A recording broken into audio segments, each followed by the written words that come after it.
I am here by virtue of being the director of the Center of Islamic Studies in Cambridge, which is not really my official post. My official post is in the faculty doing something else, but I do this as an extra. And I've been roped into some of this work by two of my friends, Anas Sheikh Ali, whom I've been blaming for a long, long time for having got me to where I am, and also Muhammad Aziz, who has been, in trying to be helpful, has inflicted lots of pain and suffering on me. So I want to say to them, thank you. And also just, Anas was saying to me that everything around here is blue. The seats are blue, the banners are blue, this is blue, everything is blue. I think this is, you may think this is just accidental. It's not accidental, it's actually on purpose. We don't have money, but we are desirous of political influence.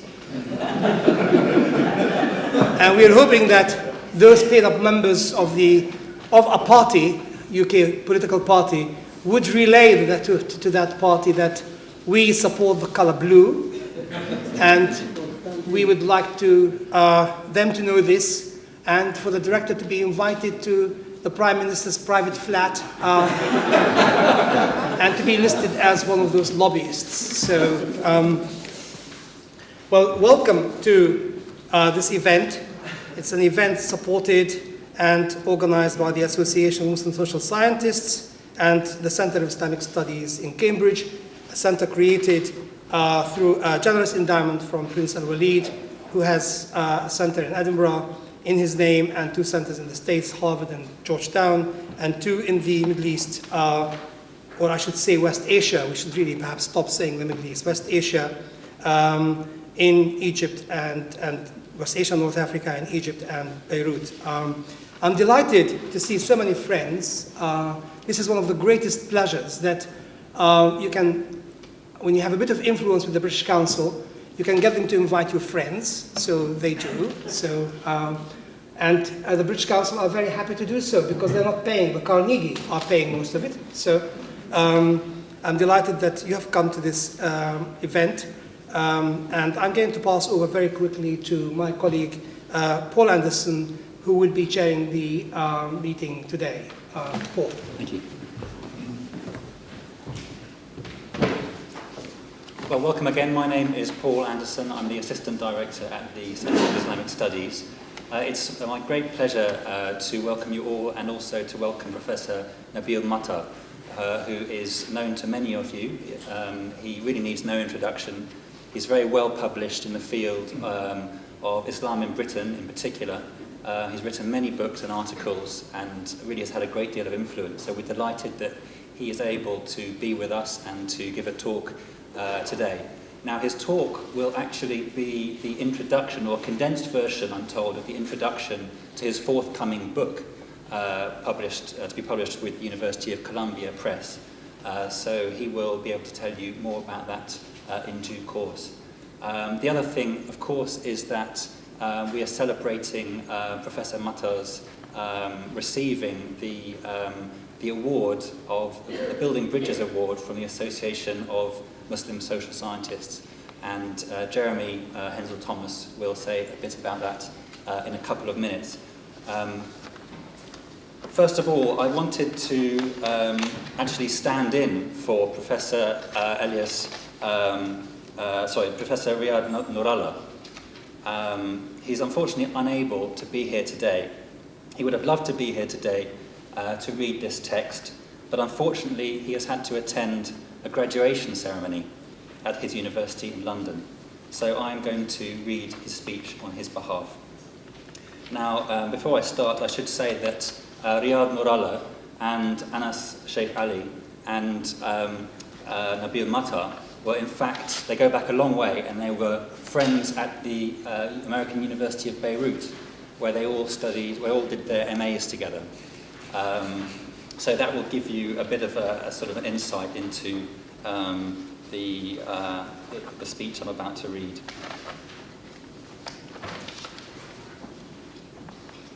Shelley's lines: "We look before and after, and pine for what is not," seemed to speak for many of us growing up in Beirut in the early 1950s and 60s.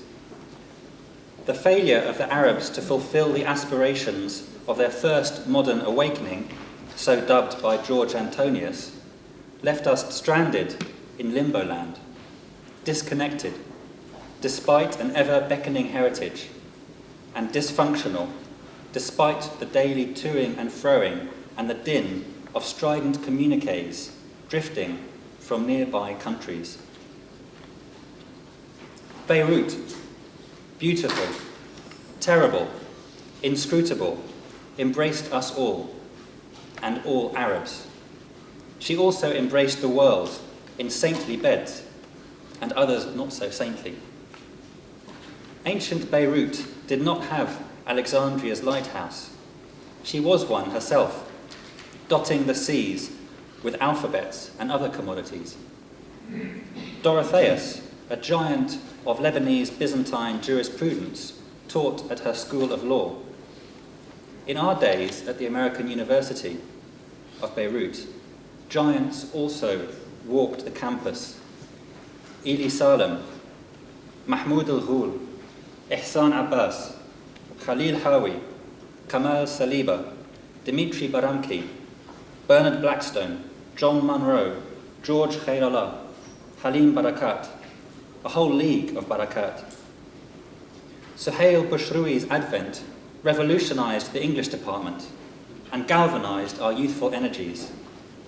Courses on Gibran, Amin Rihani, and Mikhail Nuaima, and on Arabic English translation and comparative literature were introduced almost overnight.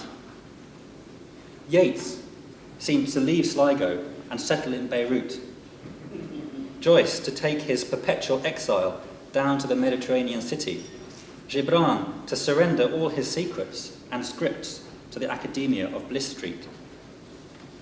Anasser Sheikh Ali, with his fine eye for design and a deft hand at calligraphy, helped set up Professor Bushrui's exquisite exhibitions on Yeats, Synge, and Gibran. He also designed the elegant, enigmatic cover for the department's journal, Voices, which I edited, and to which Nabil Matar, Alex Baramki, Nadia Hijab, Rima Shadid, Anas, and others contributed.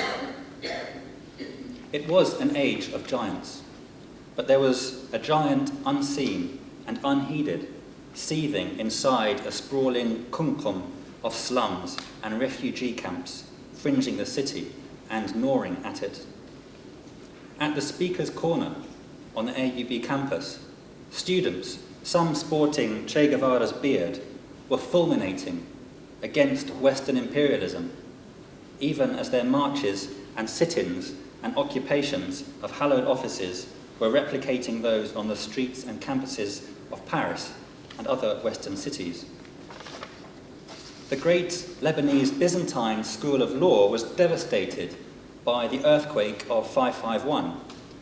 The AUB survived the tremors begun in April 1975, though it was to be scarred by the bombing of College Hall and the assassination of the university's president, the very distinguished Malcolm Kerr, among other acts of terrorism, vandalism, and intimidation.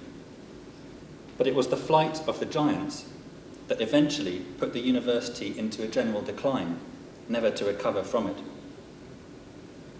One flight, with young but capable wings, was to take Nabil Matar to Cambridge. I followed with my own far less able wings and in the company of Alex Baramki, but Nabil had already flown, with a PhD on the mystical poet Thomas Traherne under his wings, to the United States. There he was to shine, and shame us, we who lagged behind with lame wings, though all the while taking pride and glowing in his achievements. This speech, which should have taken no more than 7 minutes, as strictly advised by Shiraz, started with a rather equivocal allusion to Shelley's poem, Ode to a Skylark. So I might be excused if I waxed lyrical one last time and borrowed a less equivocal and more celebratory image from the poem in tribute to Nabil. For he too, hidden in the light of thought, and labouring, not exactly in strains of unpremeditated art, but labouring long and hard at his desk and in far-flung libraries and national archives, has managed to illuminate texts, discover connections, and build bridges between cultures and faiths and peoples, and bring to the attention and sympathy of the world not only fears, but also hopes, which the world had not fully heeded and needs to heed. So that was from Riyad Nurallah, very lyrically written. I'm not quite sure any of us can match that, but I know that Jeremy will give a very good attempt to introduce the award from the Association of Muslim Social Scientists.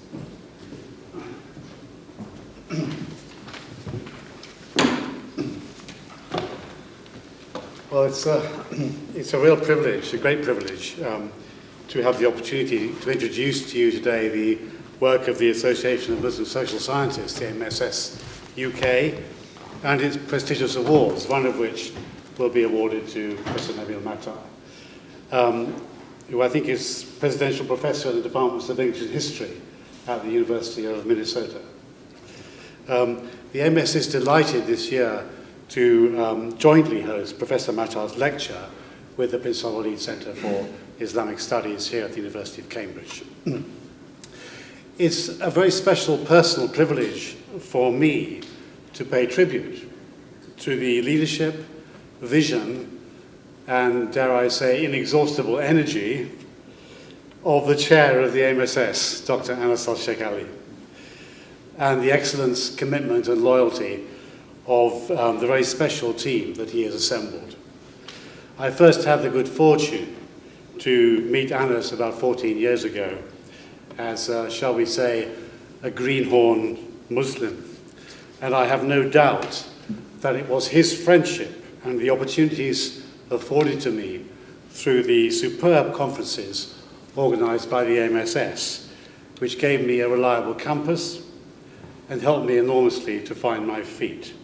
Thank you, Anas, and to your great team, Shiraz Khan, Dr. Richard Reed and Salman Mirza, for all you have done and continue to do for Muslim communities in Britain, for enhancing their creative role in wider society, and for nurturing the best critical traditions of Islamic thought. Thank you, Anas.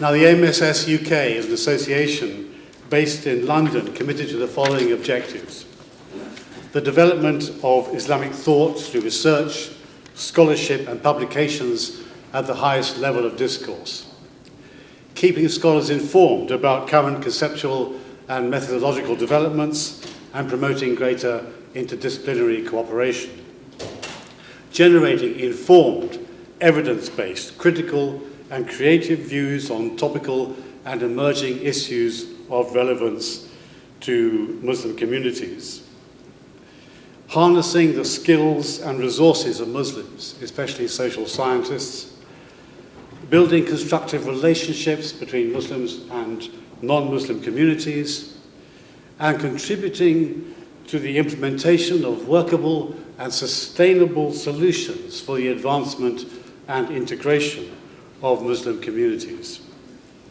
Now, this is an ambitious and comprehensive set of aims, but what has distinguished the AMSS is the remarkable extent to which it has achieved these aims over the years with very limited financial and administrative resources.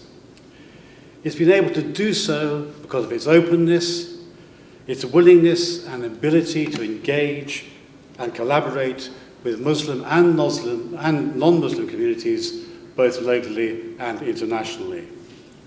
The majority of the association's notable conferences and events have been jointly organised with universities and other academic institutions. It's also jointly published with Lambeth Palace, perhaps the first time in Lambeth Palace's history to have done so, twice with the British Council and also with SETA, a leading Turkish think tank. The MSS UK presents two prestigious annual awards, the Lifetime Achievement Award and the Building Bridges Award to recognize, highlight, and honor the outstanding achievements of individuals who have made a significant contribution either to their field of expertise, to Islamic thought, or the promotion of intercultural and interfaith dialogue and understanding. I think we would all agree that living and working together in diversity is both an opportunity and a challenge, especially where religious beliefs and cultural differences are concerned. Today's socio-political climate is marked by increased division and cleavages along ethnic and ideological lines. The work of Professor Matar in building bridges at a time when such endeavours have become even more difficult and challenging is especially notable.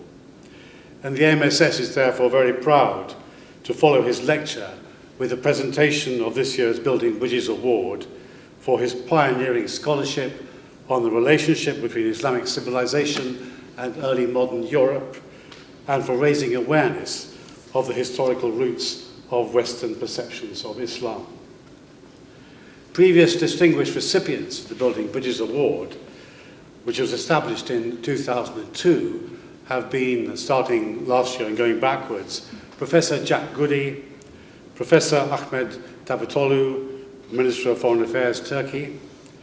Jointly, the British Council's Our Shared Europe project and the 1001 Inventions project. A Common Word, Professor Ekmeluddin Ihsanoğlu, the chairman of the OIC.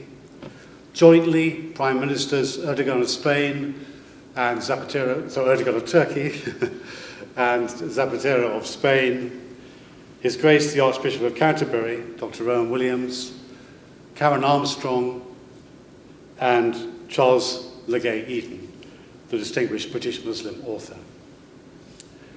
Improving the quality of public discourse clearly depends on the reclamation of a wider culture which reveres the disinterested pursuit of truth. And this applies equally to scholars, journalists, and those who do research and compile reports for think tanks. We are doubtless all familiar with ideologically motivated ideologically motivated material whose findings are not based on the methodological integrity which should govern fair and balanced research and the gathering of credible evidence.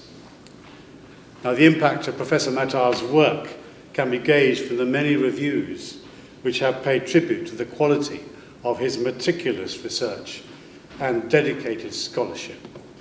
His book, Islam in Britain, 1558 to 1685, has been described as a treasure trove of a book, appealing not only to scholars, but also to those who like their history to consist primarily of facts and evidence, and only secondarily of theories.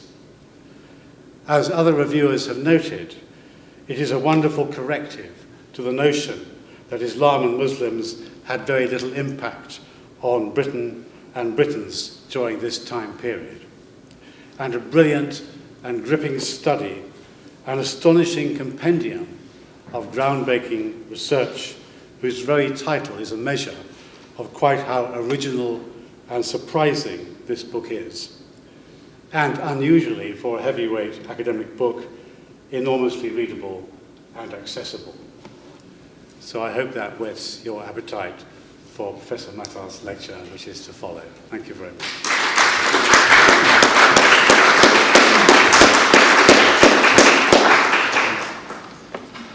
Thank you so much for this introduction. This is most generous. I'm both humbled and honored to be here today. So many thanks to express. First, of course, to Dr. Anas and the Association of Muslim Social Scientists for the invitation and the honor of the award, to the Center of Islamic Studies here at Cambridge, and Dr. Esther Suleiman, and also to the British Council, who is organizing a sequel conference tomorrow and the day after.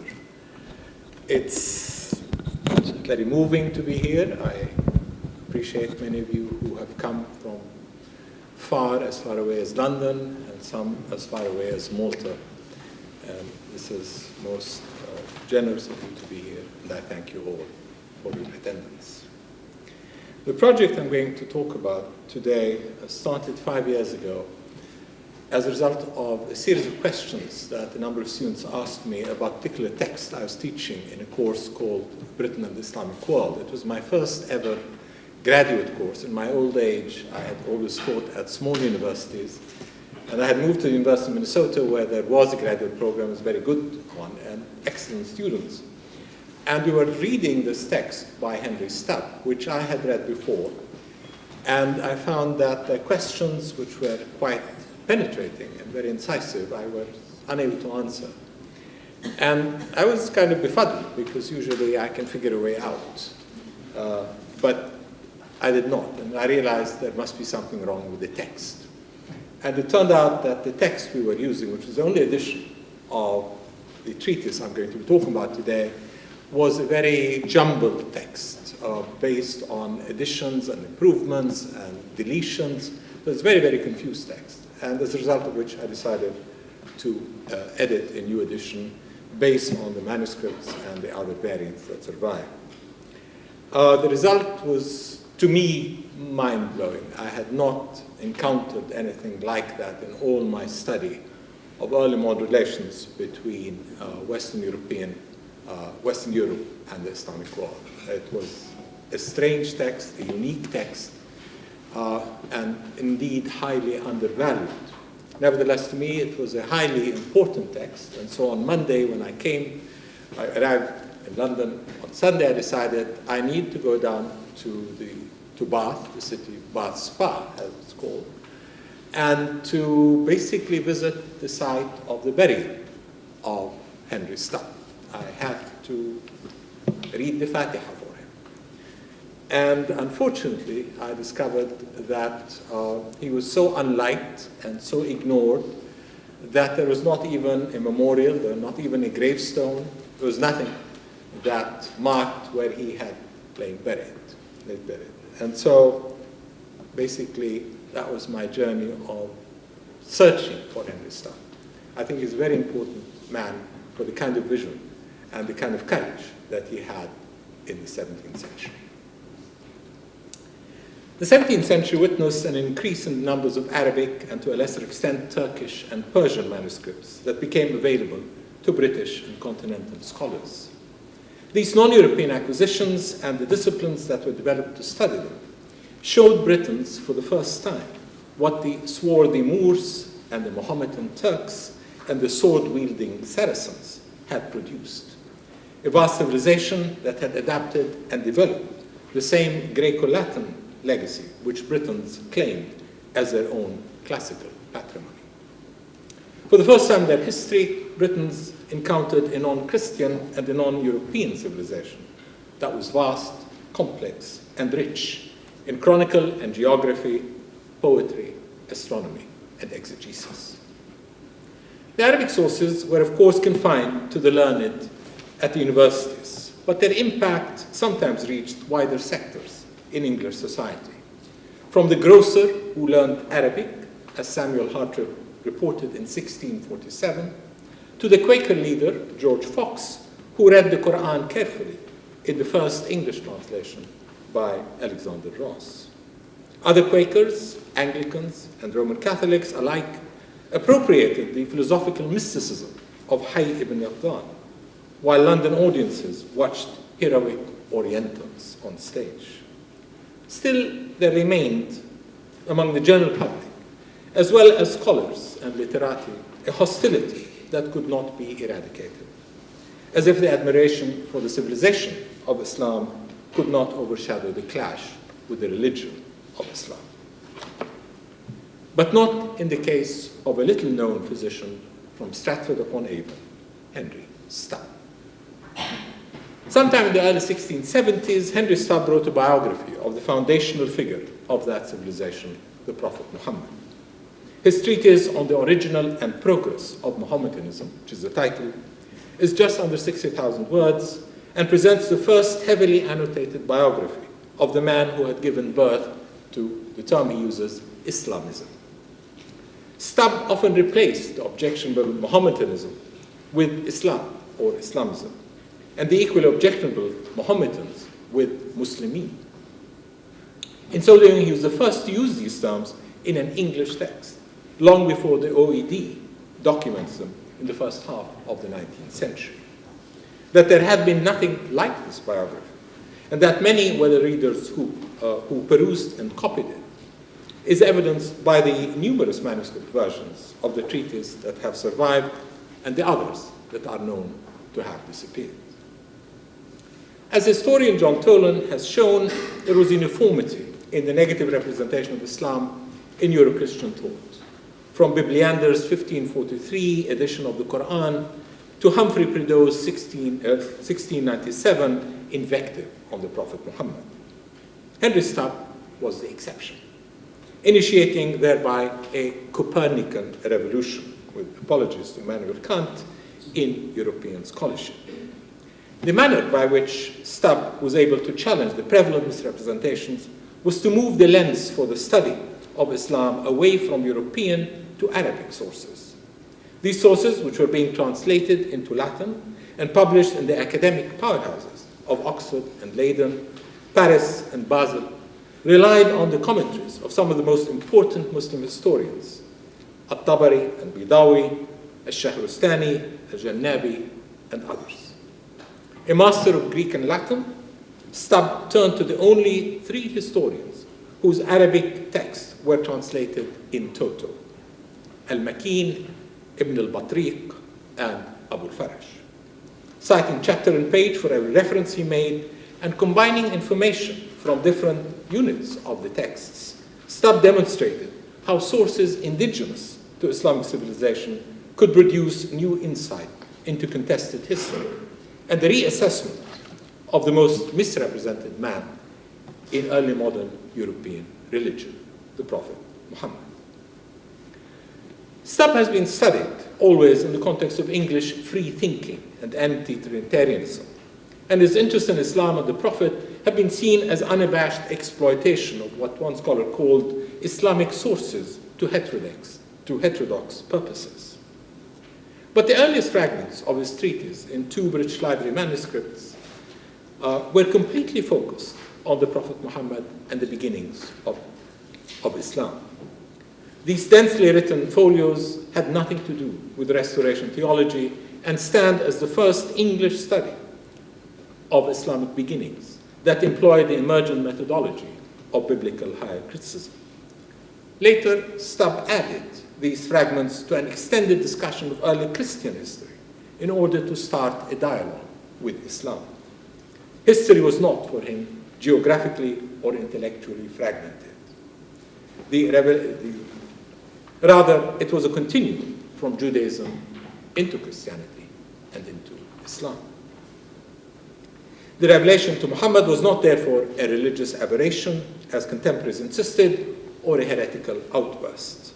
For, as Stubbe explained in the very first pages of his treatise, history followed the rules of causality.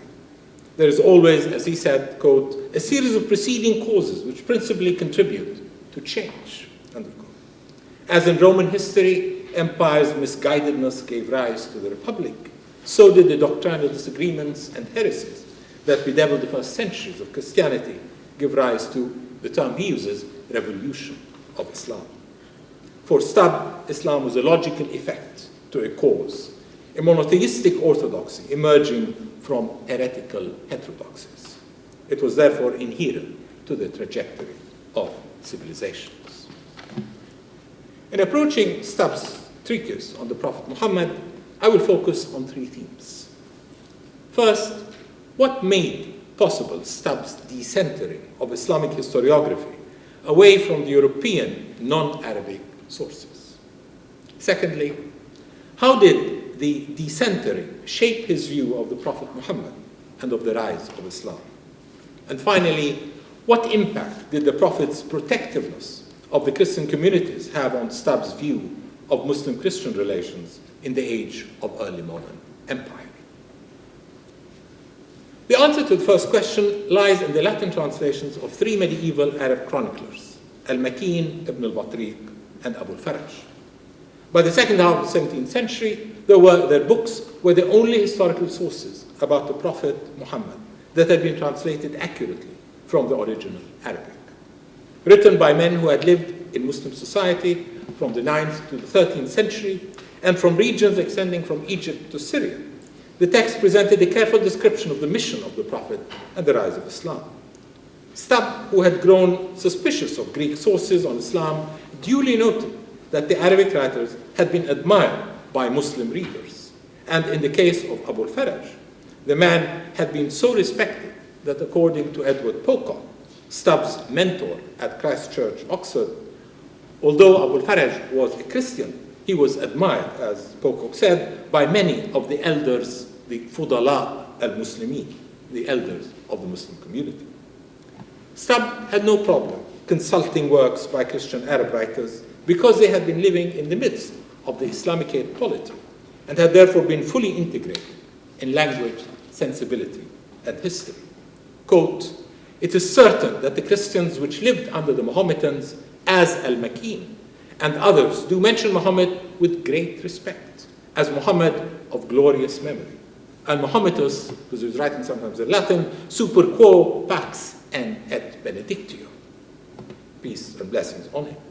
The Prophet Muhammad, continued Stubbe, had been, quote, "a great honorer of Isa," Jesus, and he will use the name Isa throughout his treatise, which is why he always, and he continues the quotation, expressed a great reverence for the Christians. And it's concerning them that he says that Isa, their prophet, shall save them in the last day. End of quote. Since Muhammad respected Christ, the Christians living among the Muslims respected Muhammad, and in turn, Muhammad respected them. Again, another quote, that the Arabian Christians were men of just and strict deportment appears from hence that Muhammad says of them that one might safely entrust them with any sum of money and they would restore it again. End of quote. After reading these Arabic sources, Stubbe decided to rewrite the biography of Islam.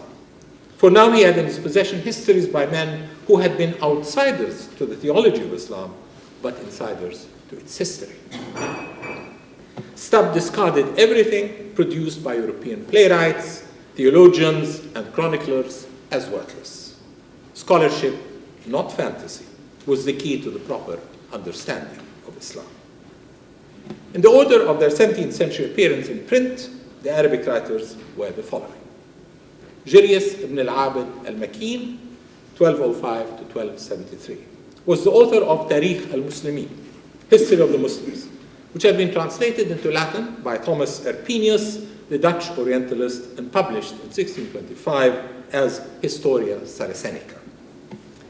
At the outset, al-Makin stated that he followed the account about the Prophet by Muhammad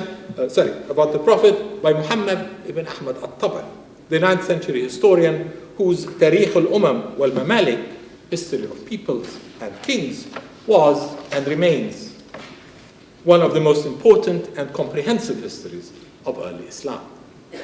Pocock, the doyen of Arabic studies at Oxford in 17th century England, confirmed Tabari as thiqa fi naqlihi wa tarihi, an authority in history and recording. What is striking is that al-Makin's unit on the Prophet is not very long, but it was intensively quoted by Stubbe, as also by Pocock, by another Christ Church scholar, John Gregory, and by Johann Pottinger, a Swiss Orientalist. Al-Makin's work was a standard reference among scholars from Oxford to Basel.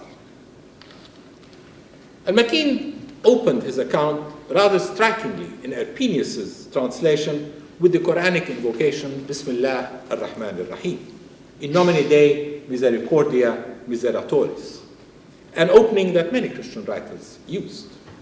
Adopting the words from the Quran, al-Makin found no problem in proclaiming with his fellow Arabic-speaking Muslims the name of God, the merciful, the compassionate. Al-Makin then turned to the first chapter, to the primus Muslimorum imperator, kind of oddly translating the plural umara, princes, as the singular emperor, a word that Arabic does not have, about Muhammad Abul Qasimus Gloriosi Memoriam, of glorious memory. Al-Makin presented some of the famous events mentioned in At-Tabari about Muhammad. It was Muhammad, according to At-Tabari, and Al-Makin repeated undeservedly, who first revealed the religion of Islam. Adhara din al-Islam. Religionem Islamissimi primum manifestuatum. Al-Makin continued with numerous details from the biography of the Prophet, always adding the Muslim blessing after every mention of his name. Notwithstanding his Christian commitment, Al-Makin recognized the prophetic calling of Muhammad, confirming how Khadija, the Prophet's wife, had been first to accept his prophethood. Prima in prophetiam eius credit, Khadija. Throughout his account, he used the Hijri calendar, and only sometimes the Christian one, and his tone supported the side of the Arabs, as he recounted their wars with the Byzantines. Al-Makin furnished Stubbe with a new image of the Prophet, of a man who, quote, was God's prayer and peace on him, well-mannered, gentle in speech. He visited his companions as they visited him, and he kissed their faces as they kissed his. He consoled the weak and praised the strong, and was compassionate to the poor. And whoever asked him for anything received what the Prophet could give him, or received a helpful word. End of quote. This was a Prophet never described by English poets or clergy, whom now Stubbe presented to English readers for the first time. Contemporaries of Stubbe are known to have consulted Al-Makin: Samuel Purkis, Launcelot Addison, Humphrey Prideaux, and many of the continental Orientalists, but none wrote a biography in the vernacular based on the new perspective, except Stubbe. While the new image of the Prophet challenged prevalent misconceptions, equally important for Stubbe was the positive history of the Christian community during the early years of Islam. Al-Makin emphasized how favorable the Prophet was in his relations with the Christians of Arabia who came to see him. For this information, Al-Makin turned to episodes recorded by At-Tabari, one of which was the following. Quote, a dignitary from among the Christians came to him, to the Prophet. So he stood up to welcome and host him. They asked him about this action, to which he replied, treat well the Copts of Egypt, for you have relatives from among them. One of the wives of the Prophet was Coptic. And he said, continues, he who mistreats a dhimmi will be punished on the day of judgment. And he said, he who hurts a dhimmi hurts me. End of quote. The Arabic text, edited by Arpenius, missed a few prepositions in the printing, which may explain why the translation into Latin omitted some words. But interestingly, the Latin added some marginalia that did not appear in the Arabic, which served to emphasize Muhammad's protectiveness of Christians. Effectus Muhammadi erga Christianus.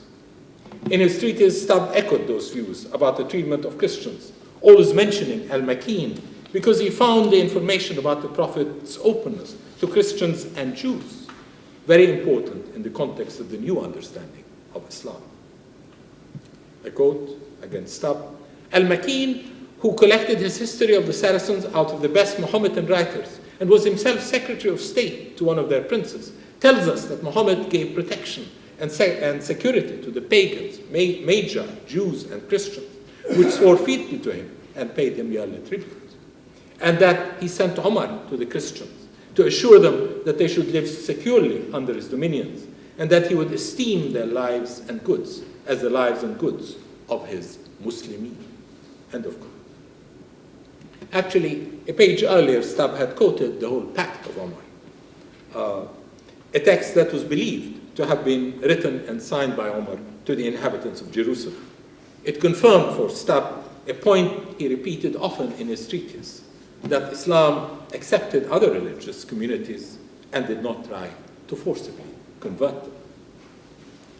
While Al-Makin emphasized how God had facilitated the Muslim subjugata Palestinae, terraque sancta, the subjugation of Palestine and the Holy Land, another Arabic chronicle, also translated into Latin, described the arrival of Umar in Jerusalem and the issuance of the treaty.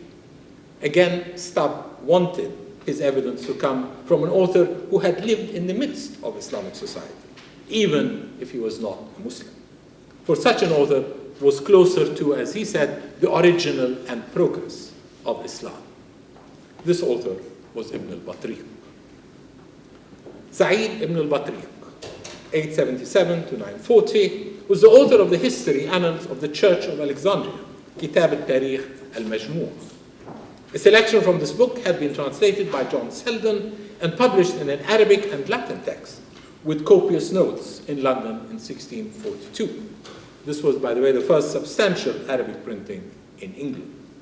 Selden, as Milton called him, the chief of learned men reputed in this land, urged his friend Edward Pocock to translate the whole text because it was, quote, considered by learned men abroad as a very useful book, end of quote. Pocock complied.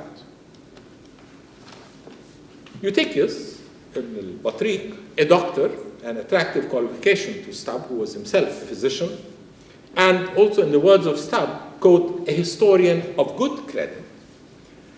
He wrote a history of the world from Adam to AD 938.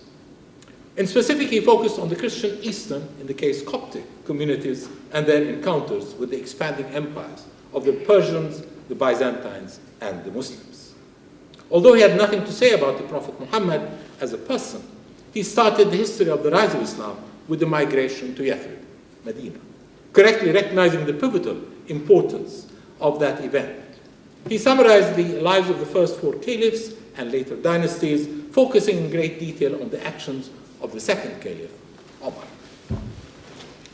Stubbe found in Ibn al-Batriq historical descriptions about how Christians interacted with the early Muslim conquerors. And these interactions, although sometimes confrontational, were by far more accommodating than the battles and hostilities that Stubbe had witnessed during the mid-17th century wars among his own compatriots. Whether he himself had participated in the defacing of churches and cathedrals in East Anglia is not known, nor whether he had gloated over the massacre of Catholics in Drogheda in 1651, which is why he was struck by the story of the Caliph Omar and his meeting the Patriarch of Jerusalem, Sophronius, and granting him a peace treaty, a treaty of peace, saying, quote, in nomine Dei Misericordias Miseratos, in the name of God, the merciful, the compassionate, from Omar ibn al-Khattab to the inhabitants of the city of Alia, you are protecting your lives, children, properties, and churches that shall not be torn down or occupied, and witnesses thereof. End of quote.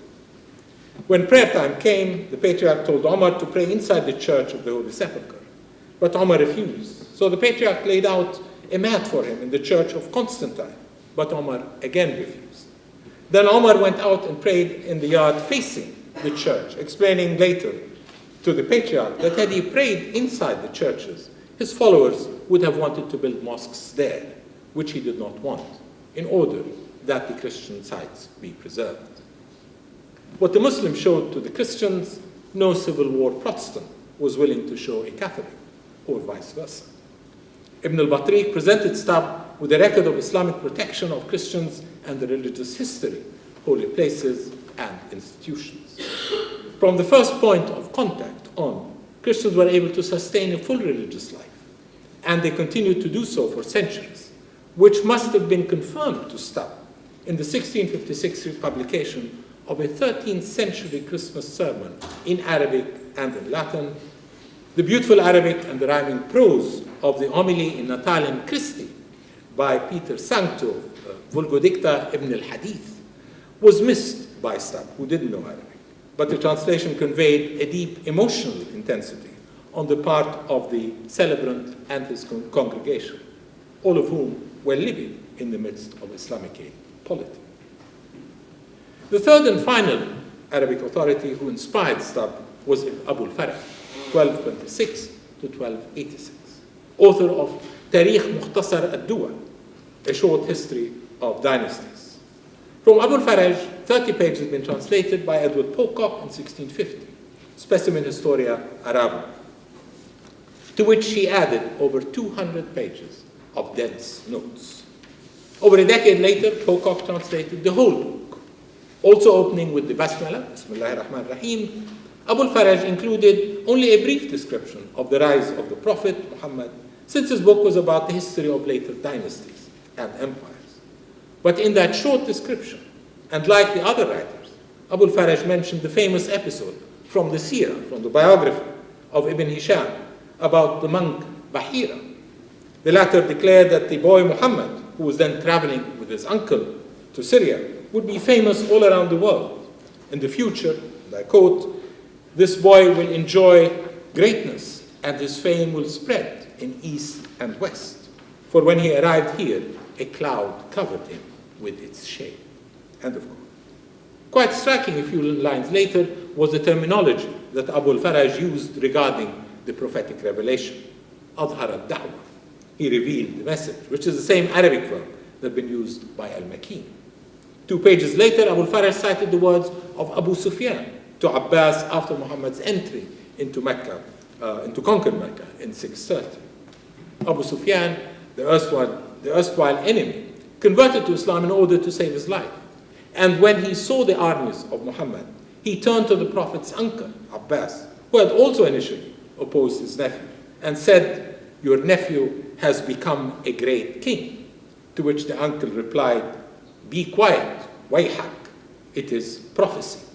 Imu vero, profetia est," responded il. This brief summary shows how the Arabic writers furnished Stubbe with a new historiography of Islam and the Prophet. Because these chroniclers had written from within the Islamic tradition, Stubbe treated them as the measure of all information about the Prophet Muhammad. And anything that they did not confirm, he rejected.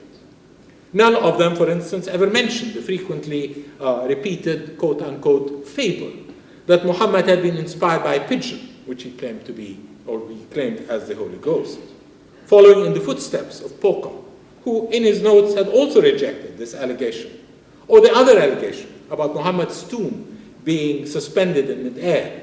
Stubbe denounced such credulity in his compatriots.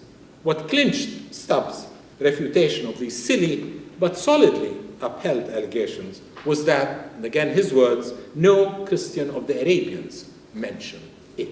End of quote. The Arabic writers, he was saying, should be the final arbiters about what is and what is not accurate about the life and history of the Prophet.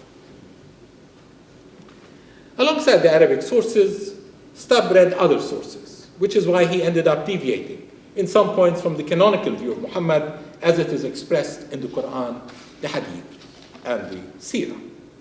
Still, Stubbe selected information from his sources that best describe the Prophet's achievements.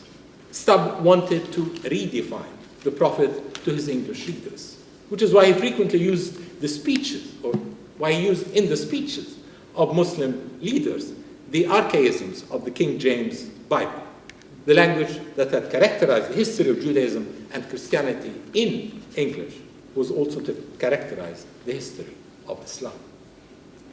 Stubbe's interpretation of the Prophet Muhammad is unique in early modern European imagination, and it is as follows. At the outset of his treatise, Stubbe described a heroic and gracious man. Although he relied on the universal history of Marcus Boxonius, what is indicative of Stubbe's positive stand toward the Prophet and toward Islam was his information selectivity. This was a challenge that Stubbe faced regularly.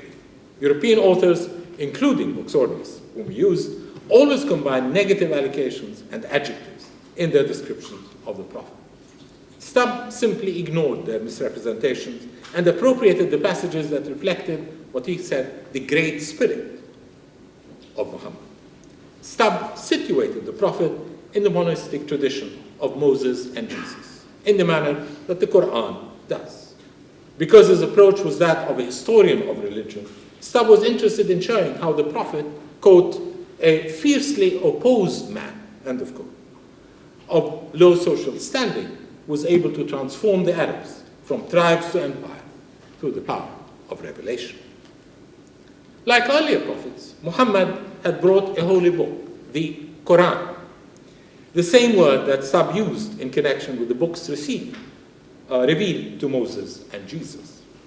Stubbe highlighted the analogy that he found in Poca, who cited Ash-Shahrustani, as God revealed the Injil to Isa in the mountains of Palestine, so did he reveal the Quran to Muhammad in Mecca and its mountains. There was no difference between the original Injil and the Quran as revelations from God. Stubbe was also struck by the description of the destruction of the idols in the Kaaba after the victorious return of the Prophet to Mecca in 630. The scene in which he described the fall of the idols in the treatise recalls John Milton's youthful Christmas poem upon Christ's nativity, about the fall of the pagan idols at the birth of Christ. For Stubbe, both Jesus and Muhammad cooperated to end idolatry. Most urgently for Stubbe, however, was the need to present the Prophet Muhammad in a manner that undermined the denigrations prevalent in medieval and contemporary European writings. Some of these denigrations included references to Muhammad as a camel driver, poor and uncultured. In regard to the first, Stubbe reminded his readers of the humble background of many of the Hebrew prophets and of Jesus and his carpentry. Against the accusations of Saracenical uncouthness leveled at Muhammad, Stubbe asserted that the prophet had been versatile, traveling far and wide, all the way to Egypt and Spain. These regions had not been associated with the prophet in Ibn Hisham's Sirah biography. But by sending the prophet into the larger world, Stubbe explained how Muhammad became familiar with the varieties of aberrant Christianities that the Quran sought to reform. Muhammad, concluded Stubbe, was not as outlandish a man as he appeared, quote, in the great untruths of European writers, end quote. For he had been like any, quote, of the nobles of Venice or Genoa, a merchant with acute observation. The Prophet, continued Stubbe, had grown up in Mecca, a city of wealth and energy, so much so that in his 1613 oration on the dignity of the Arabic language, Thomas Urpinius had compared Mecca to Amsterdam. Mecca, Amsterdam nostri magnitudinus emporium, an analogy that Stubbe himself repeated.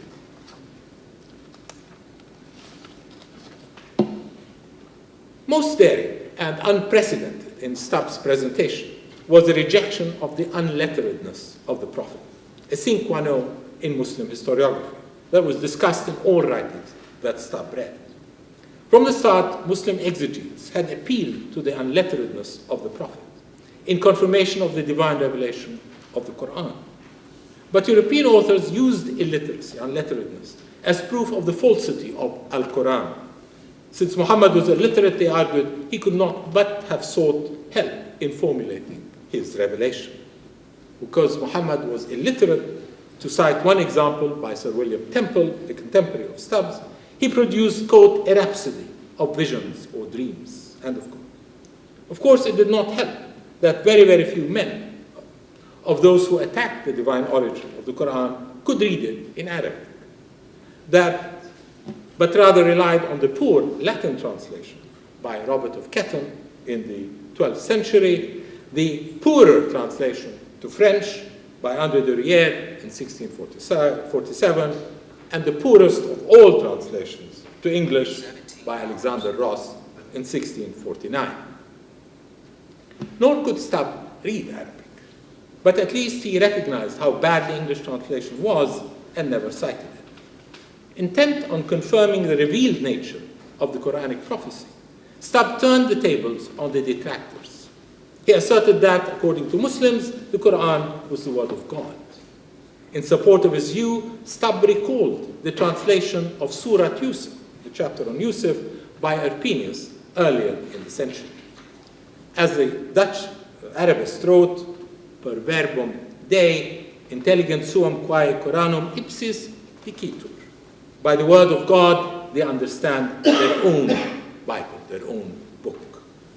Also in one of Edward Pocock's books, Porta Moses, Stubbe came across a reference to Al-Ghazali's discussion of Muhammad's luminis prophetica, Nur al-Nubuwwah, the light of prophecy. Stubbe concluded that whatever the level of the prophet's literacy, it remained separate from authorship, because the surahs, as he called them, of the Quran had been delivered through the angel Gabriel. They were revelations that contained, quote, divine things, which was why they were, and again his own word, inimitable. A word that Stubbe repeated twice in the treatise. It was a word that he had found in the description of the Quran by Abu al-Faraj, eloquentissimi. And so Stubbe found that he could not conclude his treatise but with a set of affirmations regarding both the Quran and the Prophet. Quote, God by Muhammad took a better course by leaving to mankind one lasting miracle, the truth whereof should in all ages be satisfactory and convincing. End of quote.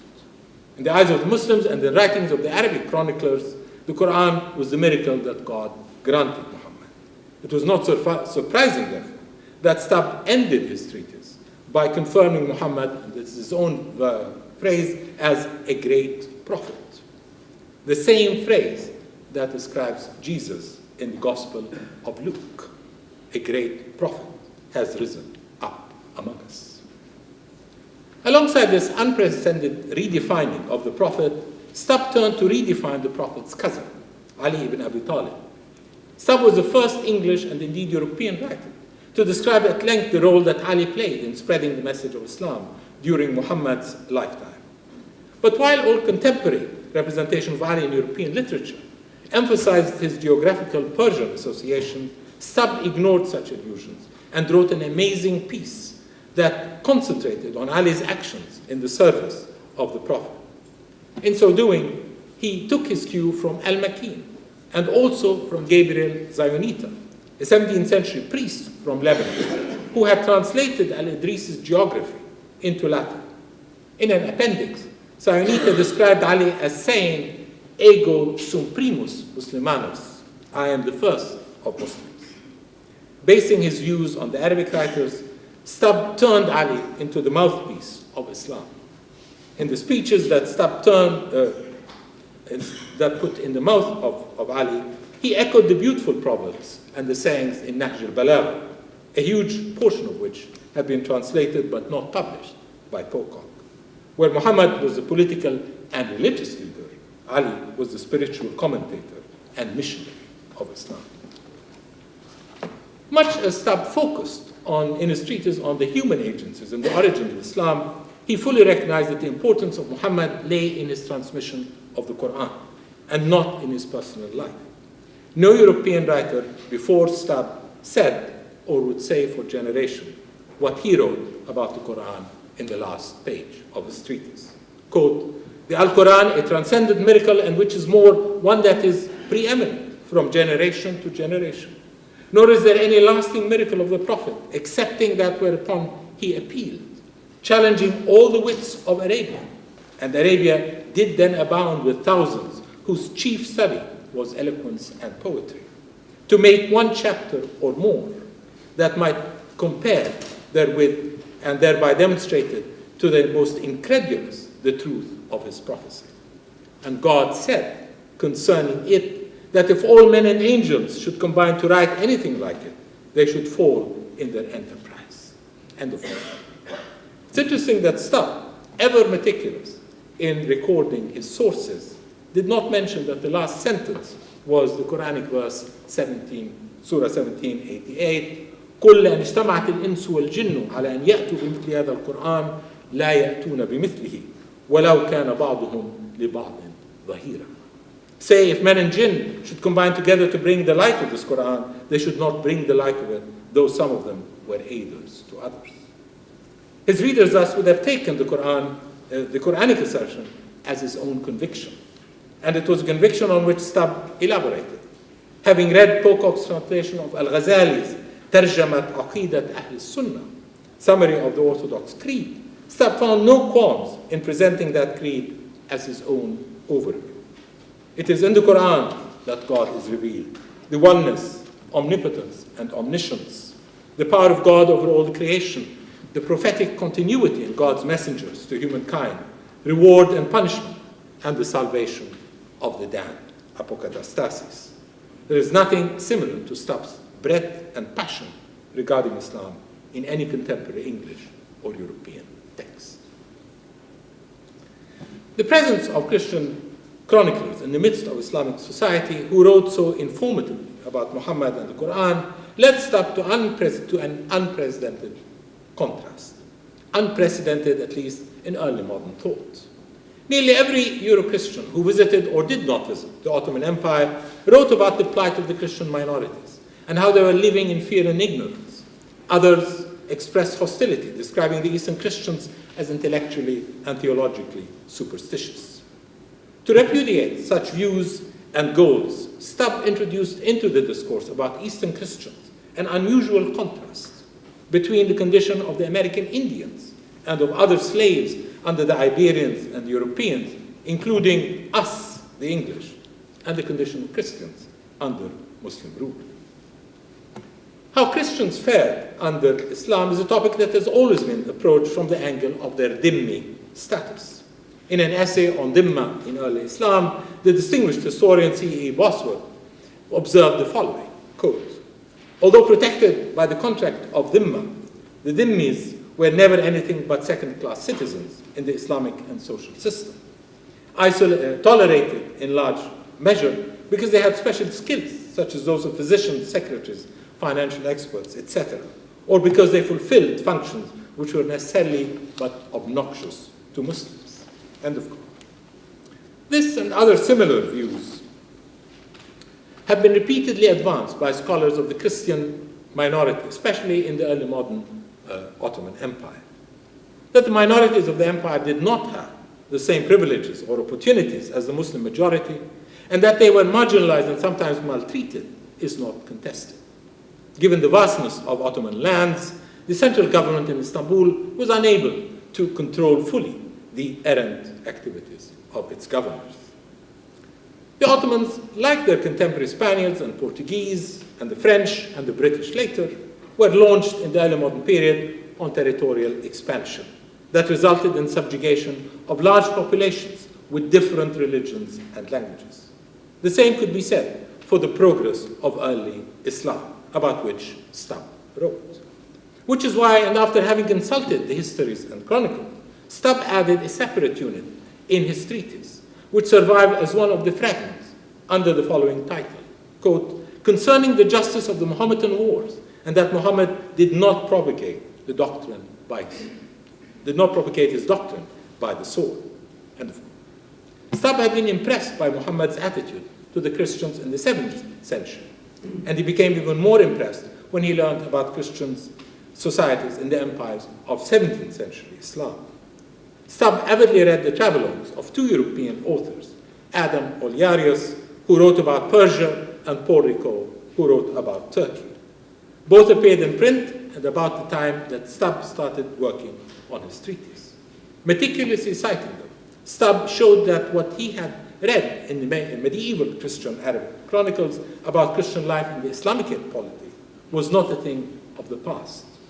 Both authors, continental and English, confirmed that among the Persians and the Ottomans, Christians, be they Armenians, Greek or Antiochian Orthodox or Catholic, were leading active lives, both religiously and commercially. The numerous descriptions of Christian celebrations and communities which Oliarius recorded during his 1630s journey would have been impossible to duplicate for a Jewish or Muslim community in any European country then. Indeed, that Christian Armenian communities prospered was much more than could be said about early modern Christian polities and the destruction of the native populations in the brutal American colonies.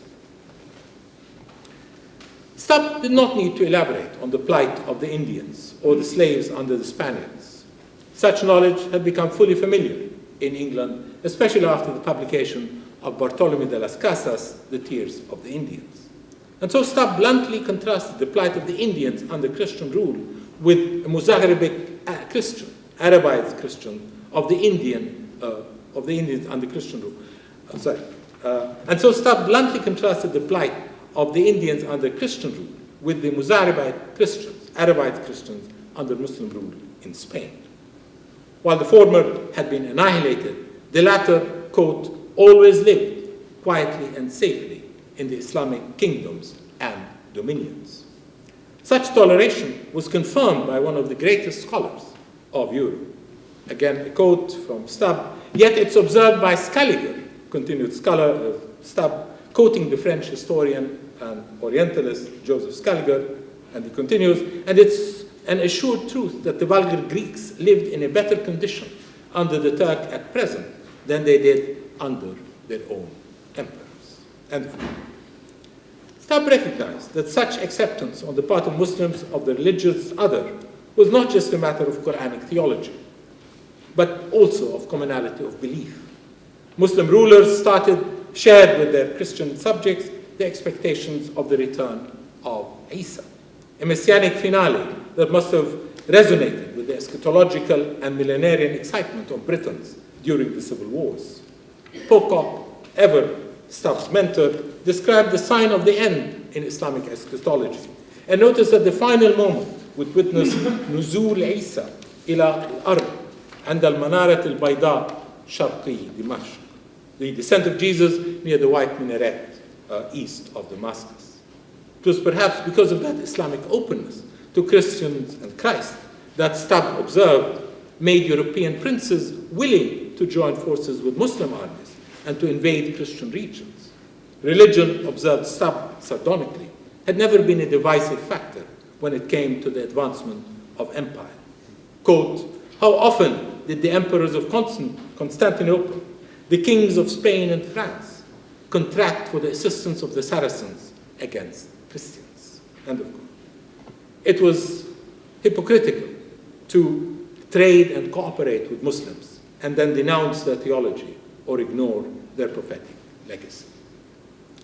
Whether in his unique perspective on the religious other, Stubbe wielded any influence on the father of modern liberalism, John Locke, is an intriguing question. Both were at Christ Church at the same time in the 1650s, both having been born in the same year, 1632. Both were pupils of Edward Pocock, and as the writings of Locke demonstrate, the philosopher became interested in Islam and in questions about different religious communities and the roles they could play in the Christian commonwealth. Soon after leaving Oxford, as his first manuscript on toleration demonstrates, John Locke began to think of the challenges to coexistence, given the violent persecution of nonconformists in Restoration England, what came to be known as the Great Persecution. Furthermore, both Stubbe and Locke practiced medicine, and both were active in political circles, particularly around Lord Shaftesbury. What is striking in this openness, which Stubbe expressed in his study of the history of religious interactions, was gaining some kind of momentum among his compatriots, even as far as the colony of Tangier, with its 3,000 British settlers. A few years after the death of Stubbe, one observer noted that in North Africa, quote, "the English and Moors seem to differ in nothing but religion," end of quote. Words that point to the kind of thinking informing Locke's first letter concerning toleration, quote, "neither pagan, nor Mohammedan, nor Jew ought to be excluded from the civil rights of the Commonwealth because of his religion," end of quote. In conclusion, Stubbe did not discover new material about the Prophet Muhammad or Islam, nor did he have access to sources that were denied his contemporaries. What he read was what others read.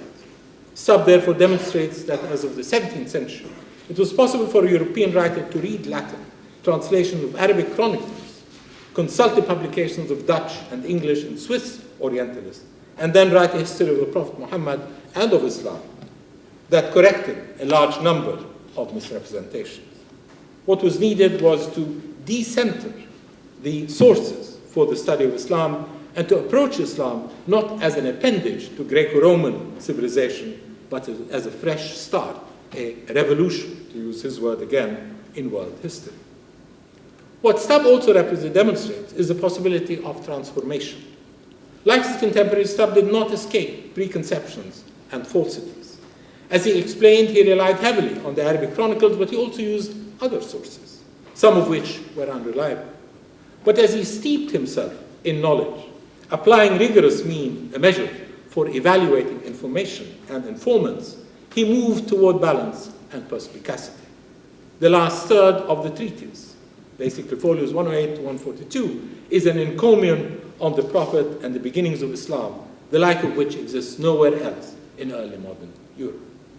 Significantly, it is in this last third that the names of the Arabic historians are constantly cited, both in their original translations as in commentaries. Stubbe's change shows how long-held bigotries can be overcome by consulting indigenous history of the caliber produced by Ibn al-Makin, Ibn al-Batri, and Abu Faraj. In his treatise, Stubbe was the first European to demonstrate the effectiveness of moving beyond the Eurocentric production of knowledge about Islam to alternative sources. It's therefore in the area of historiography that his importance lies.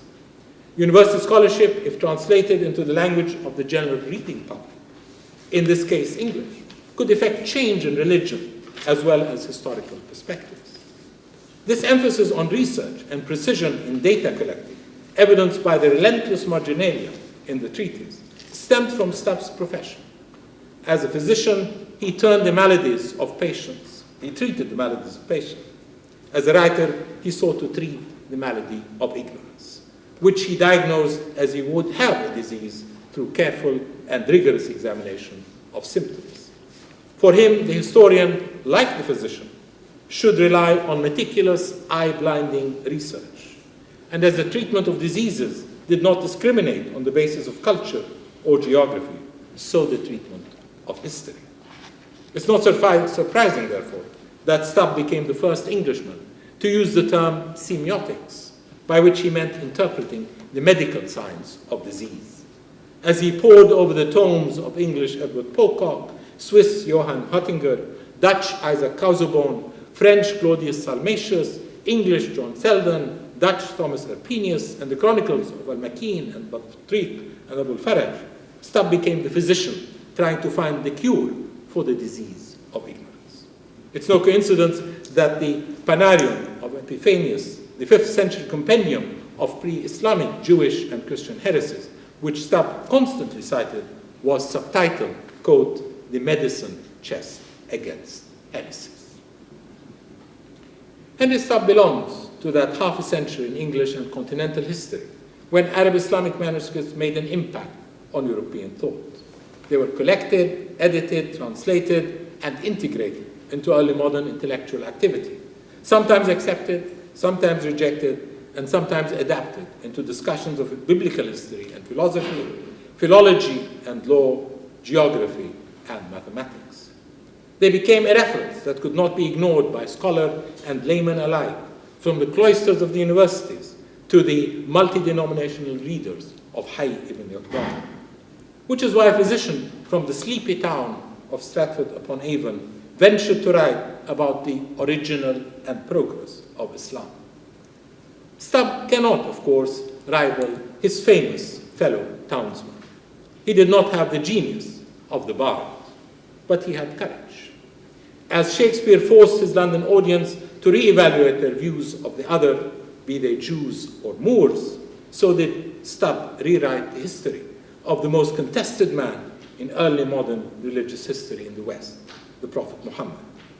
Had his treatise not remained in manuscript, I would like to believe that it might have contributed to changing the European approach to the study of Islam. And who knows, the world might have been a different world today. Thank you.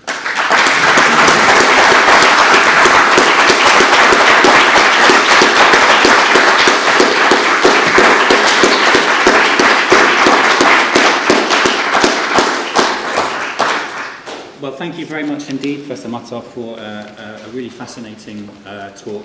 You were described by your friend Professor Talal as hiding in the light of thought, and I think you've definitely shone a light for us this afternoon on a clearly very important figure, and one whom I myself was not really aware of. It was a fascinating and wide-ranging talk, and clearly very relevant to the topic of the conference, so thank you for that. If I can just start with one comment before I open it to the floor for questions. I was interested by the connection you made to Locke and to early modern thought. And I wondered if you could perhaps expand a bit on that. I know that one of the concepts which exercised early modern social thought was civility. And you talked about tolerance, but civility in this, in Locke's mind, in the early, for example, in the early 17th, early 18th century, wasn't the sort of structural opposite of the state as it's become now. I mean, civil society was not the opposite of the state; it was the opposite of moral kind of barbarism. And this wasn't the moral barbarism of the East; it was the moral barbarism of religious sectarianism in England, in Europe, and fanaticism. So, to what extent do you think Stubbe was really writing against what he saw as? Did he see the heterodoxy of Christianity as the same as kind of social disorder and moral barbarism? Was that what he was kind of concerned about, as much as remedying the ignorance about Muhammad and Islam? Was he actually, how far was he talking to concerns about civility, about moving away from pre-modern barbarism in Europe? Thank you. That's good two questions. I mean, in terms of Stubbe himself, I think his concern was basically that there is an error in understanding and studying history. And I think that's what really makes him so important in the sense that he said, I'm going to study history again, using different sources, a different methodology, and let's see what I can get out of it. And it's very interesting because at the same time he was writing this treatise, he was writing a treatise in which he praised highly King Charles II, and he was using many of the sources that he used to praise King Charles II in this treatise, basically to use them in a different way, to show that there was failure at the very beginning in Christian history and how history moves. So in his case, I don't think he was very much concerned with its political impact. I think it was more an intellectual, religious impact. This is a man who just realizes there is an error, this is a disease, and I want to treat it. In terms of the impact on Locke, I don't know. I mean, that's a speculative question. But Locke clearly begins to write, the first letter of toleration is when he kind of basically, puts forward the issue of toleration for Jew, Muslim, and pagan, which is quite amazing at that time, at kind of late 1680s. And as a result of an outburst of attacks on him, he is either forced or he chooses to develop that theory in the later three letters of toleration, in which then he basically says, there is absolutely no grounding for any kind of rejection of toleration of the other, and not just toleration. He moves a step further to say, well, we also need to argue for naturalization, indemnization. So he's still seeing it, at least for Locke, in a kind of political state context, rather than kind of a higher level, at the level that you're raising, civility, which is, it will come kind of beginning of the 18th century. So as far as I can see, Locke in the same wavelength, but he's kind of approaching it completely different, because he's also living a very different kind of period. After the Glorious Revolution, an attempt to kind of reconstitute England or British Isles, and so, he wants to find an argument, or he does find an argument, to make in regard to a kind of a more inclusive society. And as I say, as a result of his kind of debates with others, he develops that into a full-fledged theory.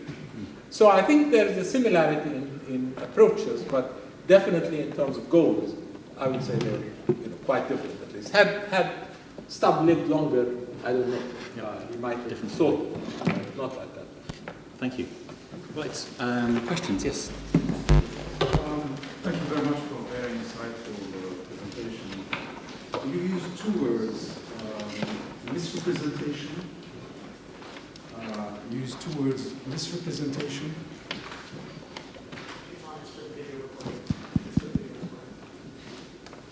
You used two words, misrepresentation and negative representation, but you were silent on other words like misunderstanding, fallacies, and stereotyping that were common in the scholarship of the time of our writer.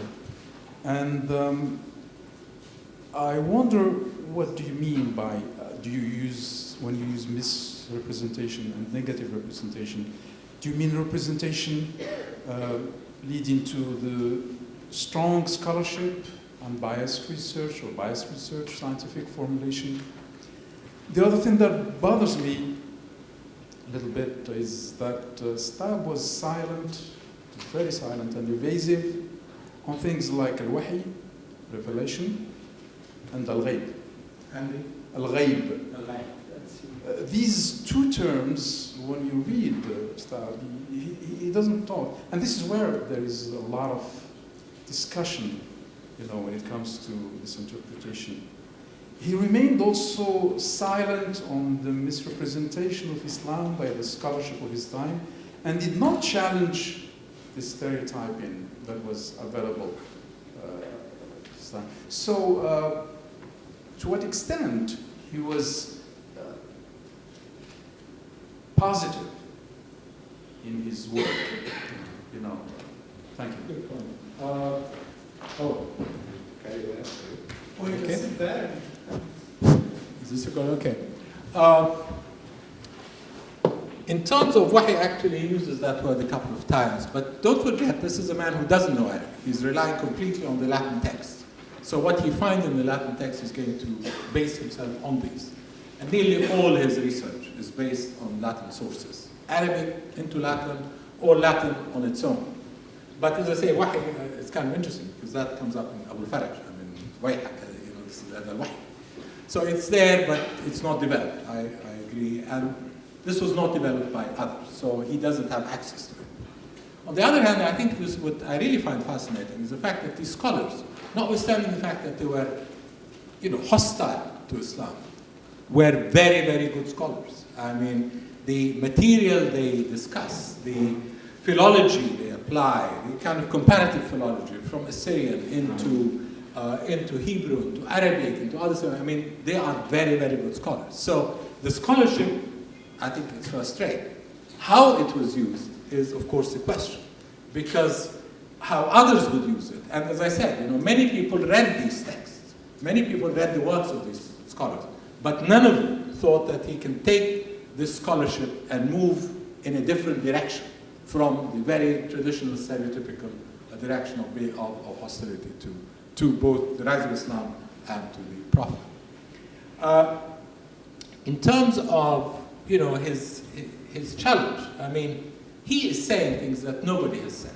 The praise for the Quran, the praise for Muhammad. I mean, these are passages I have not. I mean, if anybody has, I have not encountered anywhere in early modern English or European thought. These are very clear statements of praise.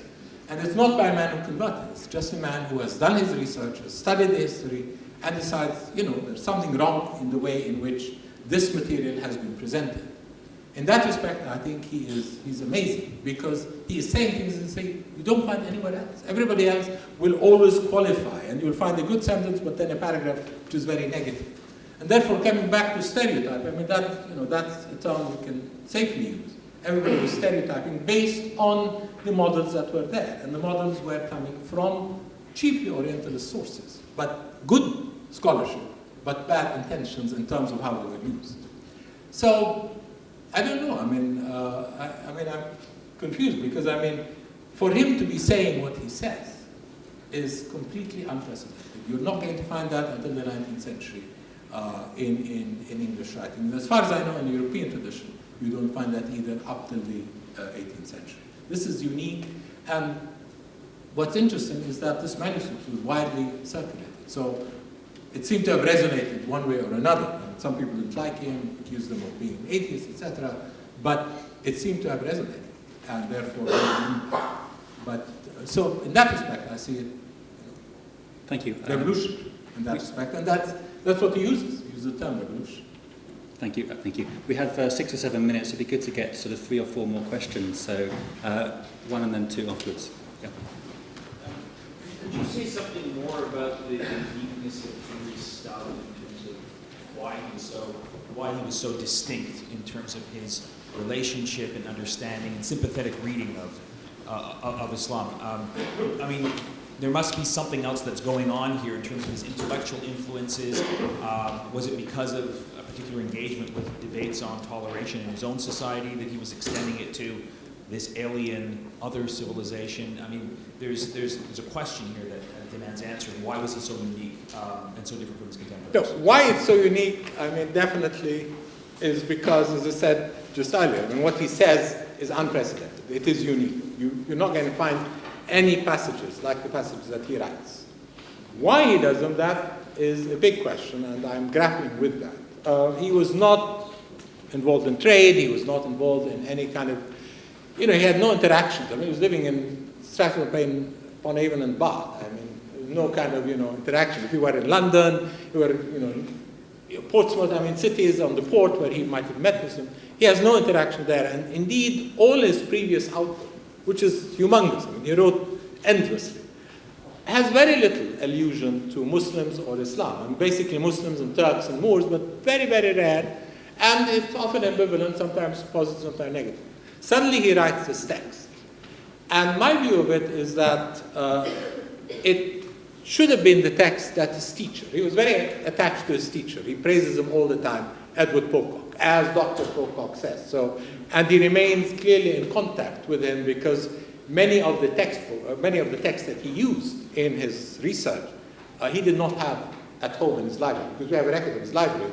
He didn't have them, so he obviously relied on his teacher. So he admired his teacher, and his teacher, to say, was really an amazing Orientalist in terms of presenting material, translating, commenting. The commentaries are just incredible, and the range of sources that he was consulting is quite impressive.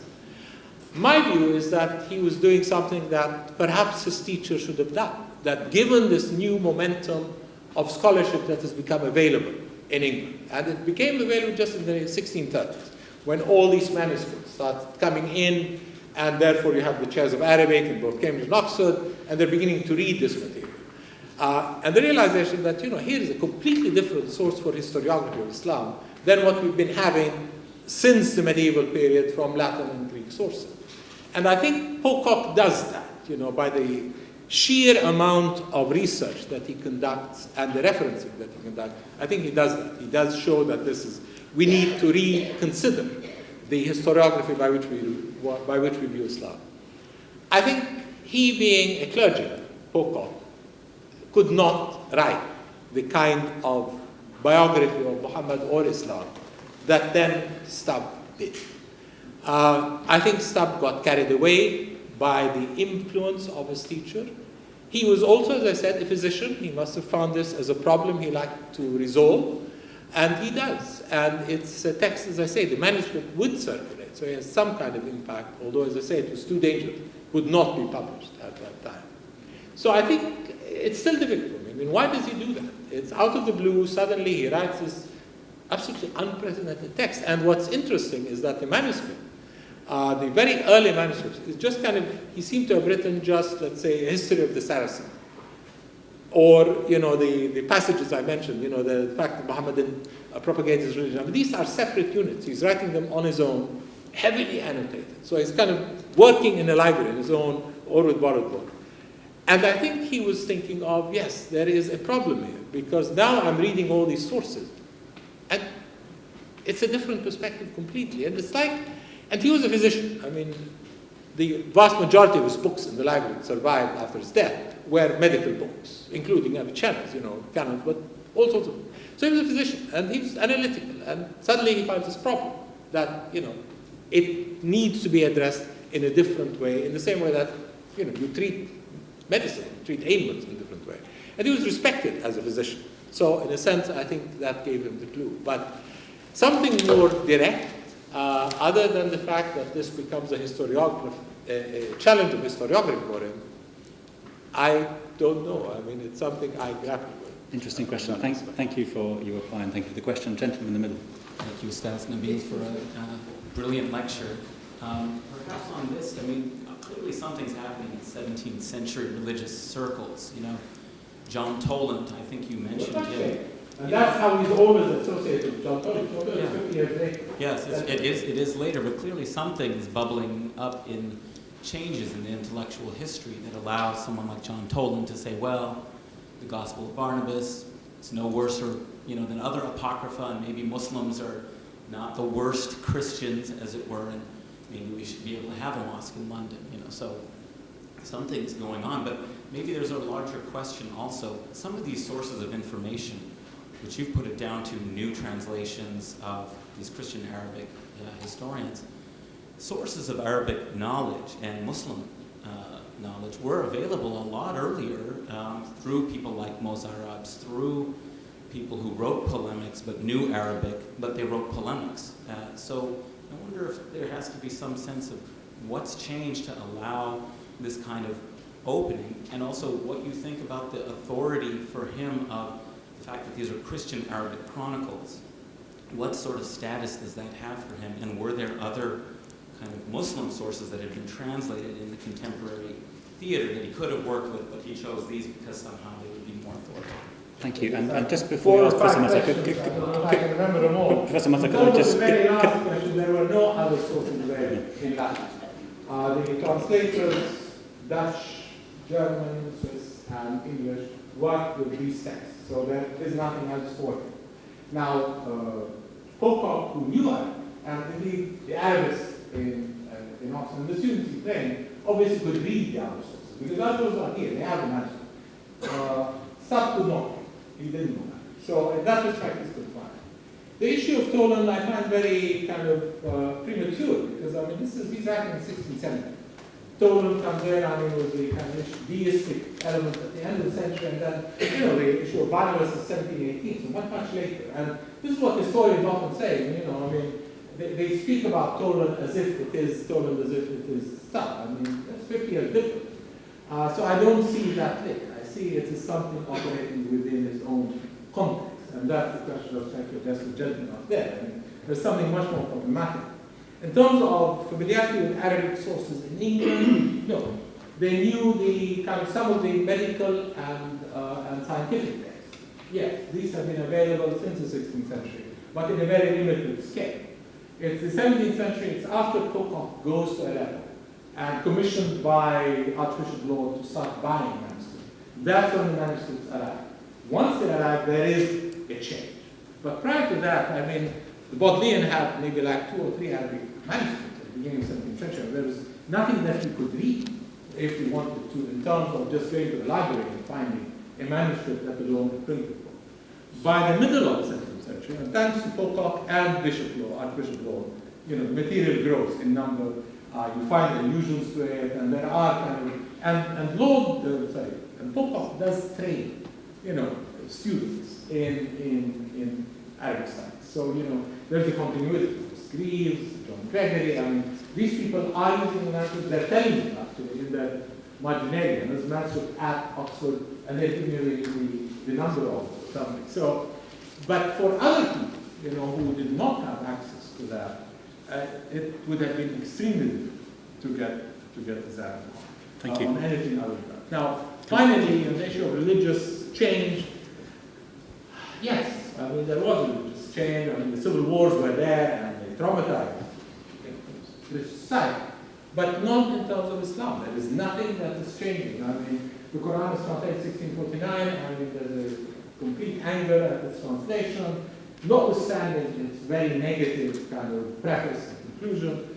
And, just in the decade in which Stubbe writes his biography, another guy whom he actually knew personally writes this most intensely hostile biography, Martin Addison, in 1679. So I don't see a change towards Islam as a history, Islam as a theology, Islam as a revelation, or for that matter, obviously the representation of Muhammad as the prophet. And that's where it is to be. Because, yes, if you were saying 100 years later, maybe, but 1670s, I mean, no, there's nothing like it, and there's nothing before it.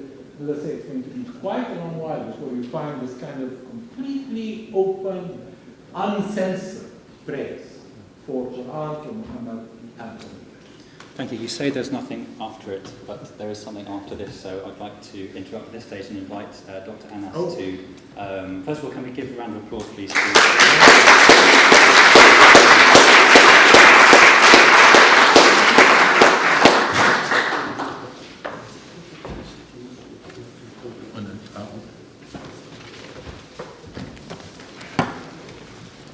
Good evening, ladies and gentlemen. I'd like to begin by giving a very special thanks to the Center of Islamic Studies, to Yasser, Paul, and Seiko for their hard work and effort in organizing this event. Thanks also to Emmanuel, Kathy, Alex, Cara, and Tim, and the British Council for their support and cooperation. I'm glad to see here Martin, Rose, and Guido, all the friends and colleagues who played a very important role in developing and sustaining the positive working relationship between the MSS and the British Council. Both Yasser and Jeremy have lavished me with praise. And although it is flattering to hear, I don't think it's fully deserved. Both of them have given a great deal of support to the MSS in many ways, and the success of a small association with limited resources, both at the local and the international levels, owes a great deal to their own contribution and input, in addition to other members of both the Executive Committee and the Advisory Board. Among them are Dr. Abdul Wahab Al-Afandi, Professor Riyad Nurullah, Dr. Mahmoud Asutai, Shiraz Khan, Dr. Fawziya Ahmed, Dr. Siddiq Sadem, Dr. Wanda Kroz, and the late Dr. Zaki Badawi. In addition to Muhammad Abdul Aziz, who was involved with me at the initial stage and take credit for helping to set up the MSS and develop its constitution. Ladies and gentlemen, don't be alarmed. I'm not going to take time singing Nabil praises. This has already been done by Jeremy and Riyad very eloquently. I'm here to make a confession, and those of you who know me very well know it is not in my nature to easily do so. The fact is, I never liked Nabil. And I became very jealous of him the moment I saw him at the AUB in September 1970. To overcome this, I tried my best to avoid seeing him. But how can you do this when he was always sitting in the front row in the classroom and was part of the furniture in the library? I avoided the library as much as possible, frequenting places he never dared to tread, like the sports center and the famous AUB beach, where I used to drown my sorrows in the waters of the Mediterranean. We graduated and parted ways, and I almost forgot about Nabil. It wasn't until I came to the UK in 1979. Every now and then when I meet or call Riyad Nurullah, we would recall the old AUB days and our colleagues and friends like Alex Baramki over there, who kindly came all the way from Malta to be with us here today. Riyad could never imagine the psychological trauma he used to cause every time he mentioned Nabil. What made it worse is that I came across two of Nabil's books that relate to my own research areas and had no choice but to refer and quote from, to refer to them, quote from. Then 2 years ago, Riyad called to happily announce that Nabil was in London and he has arranged for us to have dinner together. It was devastating for me to all of a sudden come face to face with that hairy ghost from the past. I very reluctantly agreed and promised to collect them both from Euston Station. As I nervously sat in my car watching them approach, you will not imagine the surprise and delight I felt when I immediately noticed that Nabil was as bold as I was at the AUB. That's not true. When I was, you didn't see me when I was, you don't know how I looked. I looked exactly like he's looking now. And in a flash of a second, my dislike and jealousy disappeared as I rushed out of the car to welcome him with open arms into the company of the Baldies. We are now almost on level ground, I felt. I have to admit that I enjoyed that dinner very much because of the new discovery and because Riyad paid for it, you remember?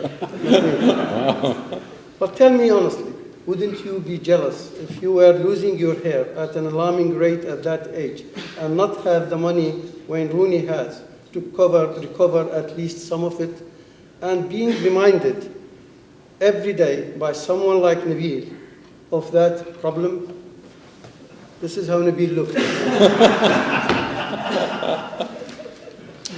I occasionally used to see him vainly and probably intentionally weaving his fingers through his wavy hair, and unconsciously once or twice I did the same, only for my hand to slip into emptiness, Nabil.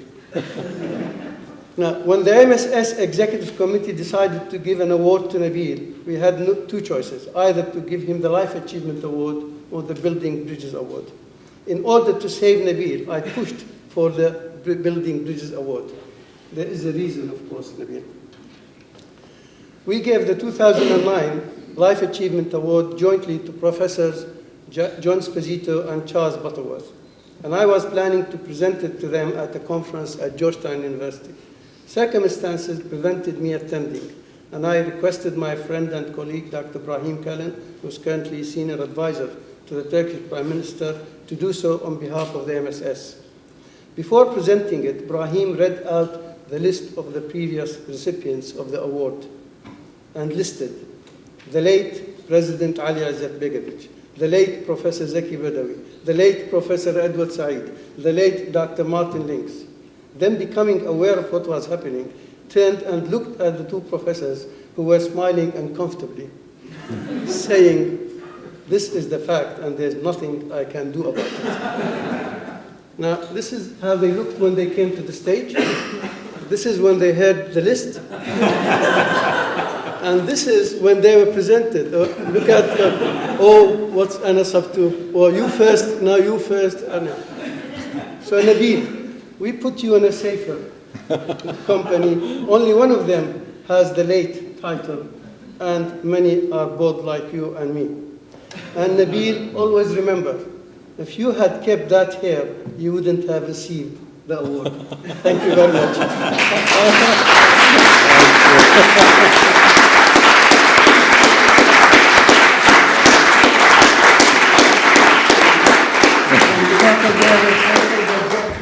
The Executive Committee and the Advisory Board, it is my pleasure to present this award, the 2012 Building Bridges, to Professor Nabil Matar.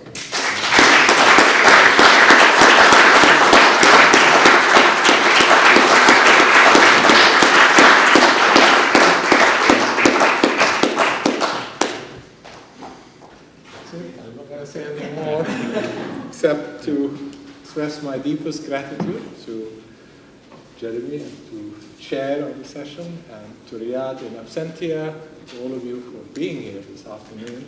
This has been a great honor. It's very moving. It's also very humbling. But I also hope it will continue to give me the kind of energy to continue working and hopefully to meet with many of you in conferences and in other occasions. Thank you for coming. Thank you for the award. And thank you all for the reception.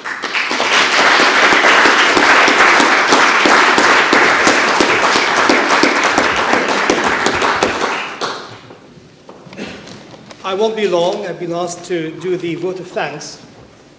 And what I'd like to do is very quickly to structure my vote of thanks around a number of themes. First of all, to comment on Nabil's scholarship. We have seen Nabil in action today, a consummate scholar who is rooted in the sources, doesn't try to abridge them or to jump over them, but is full of respect, but also a critical attitude towards them. We have also seen a presentation that gives us an insight into the originality of his thinking, into his curiosity, following a point, where it takes him, and then following it from there on again. His attention to detail is also an impressive feature of his work that I myself have enjoyed reading in his books. His also interest in the genealogies of reading and interpretation, which is a very important part of this work. Who read what, who interpreted what in what way, how this created a network of ideas and of people that helped shape, or perhaps fail in shaping, the intellectual climate of the day. And also his sensitivity to chronology, as for example we have seen in his answer to the question about taking Stubbe in his time. What I also would like to say is that we have a picture of a man, Henry Stubbe, who has striven to present his ideas in a balanced way, tried to be fair in his own contextual situation, maybe not completely fair, but for his time, he would have been revolutionary, and that's very important to note and to underline. The image I have of Henry Stube is a man who had a moral compass and knew that, as Nabil said, if there's a disease, you try to deal with it, and if there is an error, you try to put it right. And you put it right in the best way you can. His attempt to pursue the truth, Stubb's attempt to pursue the truth, comes also through very quickly and very loudly. The idea that you must rely on the native sources in order to be able to present a picture that is more balanced than reliance on commentaries, on commentaries, on commentaries that might somehow take you away from what the native sources say. All of this really is a testimony to the courage of Stube, to his lively mind, his challenge of established views, and his pursuit of the truth. He was dealing with sources in the way that the scientists have been dealing with sources. I know that Dr. Saliba is here. He would have also talked about, having listened to his work, it's also similar to the work that has been taking place in optics and other fields of inquiry. One or two ideas really were extremely of great interest for me. The first one is this attempt to try to somehow create a distinction between being unlettered and being illiterate. Being unlettered is not necessarily being illiterate. And it's quite interesting that in modern conceptions of literacy, being lettered doesn't make you literate. Literacy nowadays is something which is much, much wider than being able to read a newspaper or to sign a check. Although I like people who sign checks, and our center needs people to sign checks. So if you brought your check with you, you'd be extremely literate and a great person if you could just sign us a check. We could just all share it. Now, also, what really comes across today is that this award is not just for Nabil. If Stube was writing now, he would have qualified for this award. So this is a double award. An award for Nabil and an award for the late. So there's a late in it, Anas. The late Henry Stube. So your intellectual acrobatics will not pull the wool over our eyes, Anas. So there's lateness still in it. But Stube deserves to share it with you, Nabil. So you have received it today for your excellent work, but also on behalf of Stube. Now, when you look at this, you can't but admire this man. A man who looks like Engelbert Humperdinck, doesn't he? Look at him, who has now come back to prominence because he's going to represent our beloved country in one of the competitions that we love most, the Eurovision Song Contest. Nabil, I honestly think now I'm going to watch for the first time ever the European Song Contest because that would just remind me of you all the time. Well done on having these dashing looks, which you actually still have, and you still have more hair than Alice, so don't listen to it. Now, the title of the lecture had a subtitle in it, which we added to it. Emmanuel, Tim, and I, and Paul and Sayeko, we wanted a flash from the past. We added that, and we consulted you, and you said yes. Well, this is a flash from the past. It reminds us, or it actually brings forth to us, a light from the past, which, as you had said, if it had taken its effect fully, the present might have been different. And how important it is for us to be able to go back and to say that some of the horrible sides of the present that we are that we are dealing with these days, were not foreshadowed. Were actually dealt with in a very effective way in its own context by Henry Stube. It shows you that what we'll be doing tomorrow and the day after and the day after is not out of history. It's still within history and a continuation of history. Please join me in thanking Nabil Matar for his lecture and also in congratulating him on winning this award. Thank you very much.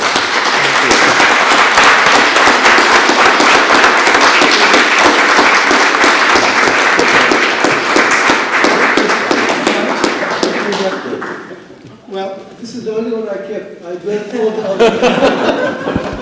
Cambridge also has a file of pictures on you demonstrating Yeah, this is here. This is Cambridge. Well, that's what I thought, you know. And look at the fair coat that he's, you know, he was a trendy man. Now, we have a little reception outside, and then after that, we will take things from there. So please join us in this reception, and please come and say hello to Nabil, congratulate him, talk to him, disagree with him, agree with him, do what you wish. Thank you.